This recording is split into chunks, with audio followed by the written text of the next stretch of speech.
수황실 양씨의 계보에 의하면 양씨는 후한의 고위관료 양진의 후예라고 기록되어 있습니다. 양진은 섬서성 출신의 한인이기 때문에 이 말을 그대로 믿으면 수황실은 한족이 세운 왕조가 되는 것인데요. 하지만 제가 읽은 책의 저자는 양진에서 양견에 이르는 사이에 모르는 이름이 끼어 있고 세대수도 14대 또는 25대라고 하는 등 각 사료마다 차이가 있기 때문에 이를 완전히 신뢰하기는 어렵다고 설명합니다. 게다가 양충이 서위 말에 보유결라는 성을 하사받았고 양견도 보육여견으로 불린 것은 비교적 명확한데 보유결라는 성은 북방민족의 성씨이므로 수황실을 선비계로 추측해 볼 수 있습니다. 참고로 북이 효문제 시기에는 한화정책으로 인하여 황족인 탁발씨마저 중국식 성씨인 원씨로 바꾸었지만 시간이 흘러 서위 말이 되면 거꾸로 북쪽의 성으로 다시 바꾸는 풍조가 생겼고 이때 당 황실의 이씨도 북쪽의 성인 대야성을 하사받은 것으로 볼 때 양씨 일가도 같은 케이스일 가능성을 생각해 볼 수 있습니다. 즉 팔주국 11대 장군은 모두 북방 출신이지만 수나라 양씨와 당나라 이씨는 훗날 모두 한족 위에 군림하는 황제가 되기 때문에 후세에 양씨와 이씨의 후손들이 자신들을 한인처럼 보이게 하기 위해서 계보를 바꾼 것이 아닐지 추측해 볼 수 있습니다. 그러나 수황실이 보유결라는 성을 사용했다거나 또한 당황실이 대야라는 성을 받았다고 해서 그들이 반드시 선비계였다고 단언할 수는 없습니다. 왜냐하면 이들이 모두 무천진 출신이라 하더라도 무천진에는 이미 이주해온 한인들이 많이 살고 있었기 때문입니다. 단 이전 북이 분열편에서 말씀드린 바와 같이 북이 말에는 수도 낙양에서의 한화정책에 반발하여 변경해서 그 반동으로 선비로의 회귀와 그에 따른 국수주의 풍조가 만연했기 때문에 당시 양씨와 이씨가 선비 출신이 아닐 수는 있어도 적어도 양 가문 모두 선비화하였다는 점은 확실하다고 볼 수 있겠습니다. 참고로 위키백과는 양씨와 이씨 모두를 선비족으로 소개하고 있고 저도 개인적으로는 이들이 모두 선비족이라고 생각하고 있음을 말씀드립니다. 양견은 15세 되던 때에 서위에서 아버지 양충의 공훈 덕분에 차기대장군에 임명되었습니다. 이후 우문씨 정권이 확립되어 북주가 되자 양견은 수국공의 자기도 받으면서 계속 승진하였지만 실세인 우문호파가 아니었기 때문에 당시까지만 해도 권력의 중심에 설 수는 없었습니다. 그러다가 572년 우문호가 사망하고 북주 무제 시기가 되자 양견이 점차 두각을 나타내기 시작했고 양견의 장녀 양려화가 훗날 선제가 되는 황태자 우문윤의 황태자비가 되었습니다. 그리고 578년 우문윤이 결국 선제가 되어 즉위하자 장인인 양견의 지위가 대전의라는 최고 관직에 오르게 되었지요. 580년 선제가 사망하고 그 뒤를 이은 것은 이미 즉위에 있던 7살 난 어린아이 정제였는데 그는 양황후의 소생이 아니었습니다. 게다가 정제는 7살에 불과해서 할 수 있는 것이 아무것도 없었기 때문에 누군가는 집정을 해야만 했는데 이때 한인 귀족인 정역 등이 선제의 뜻을 어기고 강력한 군사력을 가지고 있던 양견에게 집정권을 주면서 양견이 북주의 승상부를 열고 사실상의 군주가 되었습니다. 하지만 당연히 양견 정권에 반대하는 사람들도 있었습니다. 그 중에서 우문태 누이의 아들로 서위가 사천을 토벌할 때 큰 공을 세운 위지영이 반발하였고 그 밖에도 운주총관 사마소난, 사천의 왕겸 등도 양견에 저항하였습니다. 하지만 강력한 무력을 지니고 있던 양견에게 운마저 따르며 양견은 이들을 모두 물리치고 580년 12월 수왕이 되어 20개 군을 수국으로 삼으며 사실상 황제에 오를 수 있는 준비를 마쳤지요. 신하들은 양견에게 곧장 황제에 오를 것을 건의하였지만 그는 이를 거절하였는데 이것은 선양의 형식을 갖추려는 과정일 뿐이었습니다. 결국 581년 2월 북주 정제는 제위를 양견에게 양위하였고 양견은 왕조 이름을 수국공을 따라 수라하고 연호를 개황, 장안을 대흥성이라 고쳐서 수도로 삼았습니다. 그가 수문제이며 묘호로는 고조가 되는 것이지요. 그리고 수문제는 정제를 비롯한 북주 황실 일족을 모조리 살해하며 북주 부활의 뿌리를 제거하였습니다.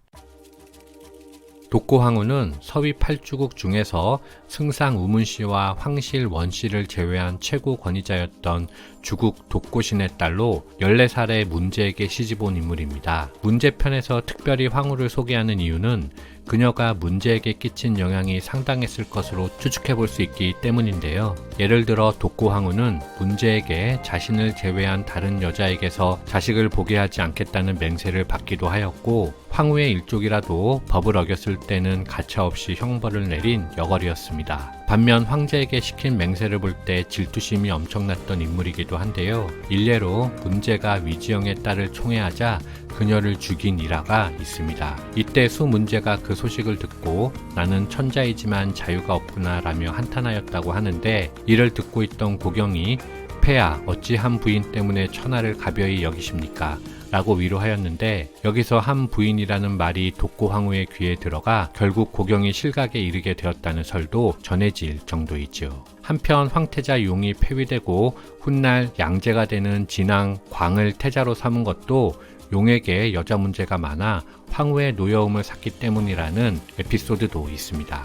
이렇게 볼 때 수문제 당시의 많은 정책 결정, 특히 인사 문제에서 독고황후의 영향력이 꽤 발휘되었을 것으로 추측해 볼 수 있겠습니다. 중국 역사나 우리나라 역사를 보면 의외로 황후들이 보이지 않는 곳에서 정치에 영향을 주는 경우가 꽤 많이 있습니다. 반면 서유럽은 황통이 끊길 위험이 있으면 아예 여성을 왕으로 옹립해버리기도 하지요. 이런 동서양의 차이도 역사를 공부하는 한 가지 재미가 되기도 합니다.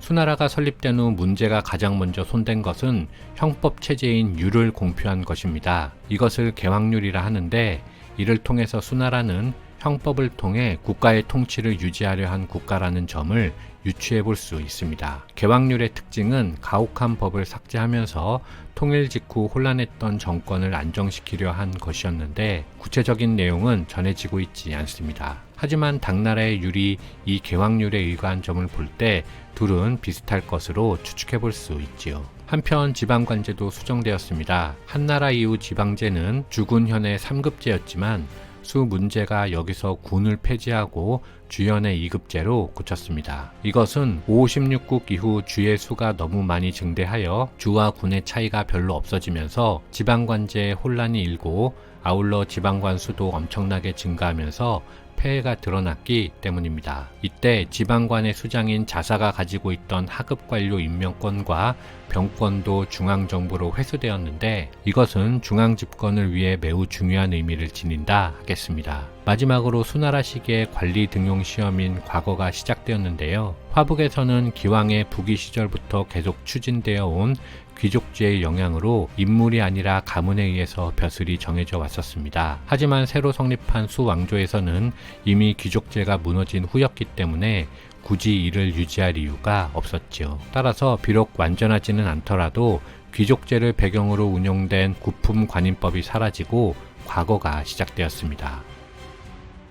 이렇게 수왕조의 통치체제가 궤도에 오르자 그는 먼저 587년 강릉에 수도를 둔 후량, 즉 양조의 후예들이 세운 나라를 멸망시켰습니다. 그리고 이듬해 드디어 수춘의 전선 총사령부를 두고 남조 최후의 왕조 진을 정복하러 출정하였습니다. 당시 진나라는 후주가 즉위하였는데 그는 사치와 연애에 빠져 있어 수 문제를 막아낼 태세가 아니었습니다. 따라서 문제는 훗날 수 양제가 되는 둘째 아들 진왕 광을 총사령관으로 하여 약 52만의 대군을 이끌고 양자강을 건너 진의 수도 건업에 도착하였습니다. 진의 후주는 수적인 열세를 극복하지 못하고 금방 무너졌고, 후주는 자신의 부인과 함께 수나라의 수도 대흥성으로 끌려갔습니다. 589년 이렇게 진이 멸망하면서 3세기 초 위촉으로 분열한 이래 약 380년간의 대분열기는 수나라의 통일로 종료되었습니다.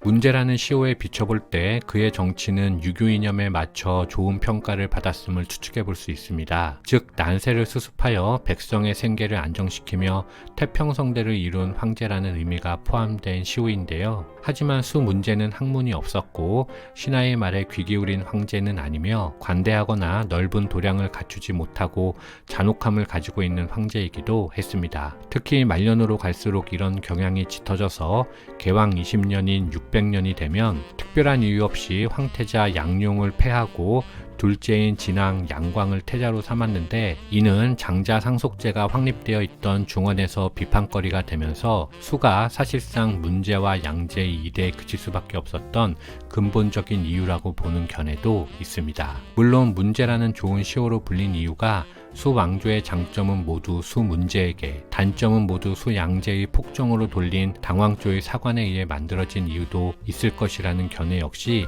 완전히 배척할 수만은 없겠지요. 수 양제의 폭정을 들춰내면 들춰낼수록 당 왕조 창업의 정당성을 주장할 수 있었을 테니까 말입니다. 이상 마치겠습니다. 감사합니다.